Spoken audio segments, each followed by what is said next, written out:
I'm Suki Honey and I am lecturer on the BEd primary programme. I teach maths. I do love my job. I do absolutely love my job. I've been teaching now 30 years. I did my PGC in 1987, so I'm coming up for I think I've earned my stripes. And it is an absolutely brilliant job. I can't imagine doing anything else. I love teaching. I love teaching maths. It was a real surprise, I must admit, but very very touching. So yeah, it was nice to know that the students think highly enough of me that they would want to nominate me. So it was nice. It was a nice surprise and not expected. So that was lovely. Serendipity. I just finished my PhD and I'd finished it sort of midway through an academic year. So I passed, gone through the Viva, passed and everything, and then I thought, right, what am I going to do with myself now? Because it's too early to be applying for jobs for September. What should I do? And my supervisor said they're looking for some ALs over in the education department.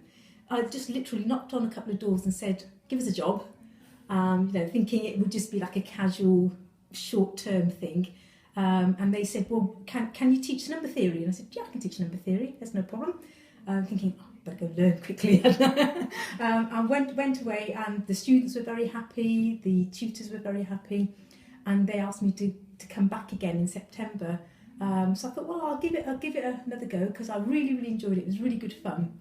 And then they said, we're going to actually advertise it as a permanent full-time post and we'd like you to apply for it. I think because I don't teach maths in a very traditional way, I don't kind of, tell them what to do. I don't even really quite often show them what to do. I'm much more about, critical thinking, problem solving. So I quite often give them puzzles and problems to solve. And then out of that, they teach themselves some maths. And so it makes more sense to them. It's more, they understand how the sort of the subject content works, how the processes work. So they don't really need me to teach them anything. They just need me to give them something to do. And they always find it really interesting because I never know the answers myself either. So that's always quite good. So we end up, they'll say, well, what is the answer to this problem? I said, I don't know, I haven't worked it out yet. So I have to very quickly do some sort of working out, and we kind of check solutions with each other. And they find that really reassuring that they've got the answer before I have. So, but I don't think that's particularly unusual. I think, I just think that's my teaching style. That's how I normally do things. Yeah. I think they're particularly important in maths because maths is one of those subjects that causes lots of anxiety. So people get very anxious and very stressed about doing maths. So there's that need to reassure them that they can do it, and to reassure them that it's worth putting the time and effort in to be able to have a go. If you think you can't do something, you tend not to bother trying. So I do reassure them that they can do it. So that side of it is and kind of presenting tasks and activities to do in a format that is easily accessible. I think student life is very different from when I was a student. I think you guys have it much harder than I ever did when I was a student, and it is different.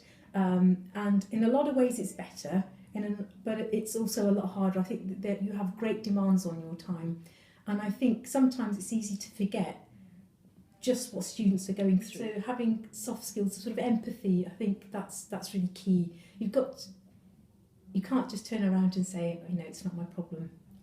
I suppose I could say that, but if the students are then not happy, then it becomes my problem. So in a way, it's sort of shortcutting that, if by helping them, I'm helping myself, if that makes sense.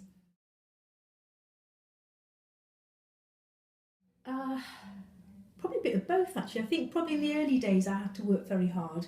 And then as I found my style and I found that students responded well to the way that I do things, I think it then became natural. I found my niche, the way that I do things, they like it that way. And that's really nice because it's very hard to teach in a way that's not natural to you. But in the early days I did have to work hard. So, but yeah, it's paid off, I think. Quite often my seminar sessions just happen. It feels like there's not a lot of planning that has gone into it. But I've probably been thinking about it for a long, long time, and I have all these ideas floating around in my head. And then almost as I'm going into the seminar, I think I'm going to go with that one. So I think the things that kind of make it all happen together, my tricks of the trade, is that I know my subject fairly well, so that anyone can ask me any tricky, awkward question, and I can probably work my way around it. You know, or if something unusual and sort of surprising happens, I'm not thrown by it. You know, if they suddenly ask me an interesting question, I can take a detour. So I think I know my subject very well. I am very passionate about the subject. I absolutely love maths, and I cannot understand how everybody else doesn't love maths as well. So I do love maths. I love teaching. I absolutely love teaching too. So I think probably those are my tricks of my trade, is that, you know, I'm passionate and I can improvise. I don't rely very heavily on practical resources. I don't have lots of bits of kit or anything. In fact, my team quite often find it very interesting that the only bit of equipment I ever have is my pen. You know, they go, "What are you doing with my pen?" It's all I need. It's all I need. Which means that if something interesting happens, I'm not relying on resources. I can work with what's in the room. So I can use the students as demo models. I can use bits of paper as demo models. I don't need fancy bits of kit. So I'm quite good at improvising. So I think that's probably one of my key tricks of the trade. I'm good at improvising. Actually, I've more or less probably mentioned it. I think you need to know your subject. You know, if you've got really good subject knowledge about whatever it is, you know, law or engineering or marine biology or whatever, why you want to do those when you could do maths? Anyway, know your subject, and you've got to love what you're doing. You know, if you don't love what you're doing, you need to ask yourself why you're doing it, because life's too short to be doing stuff you don't love doing. Yeah.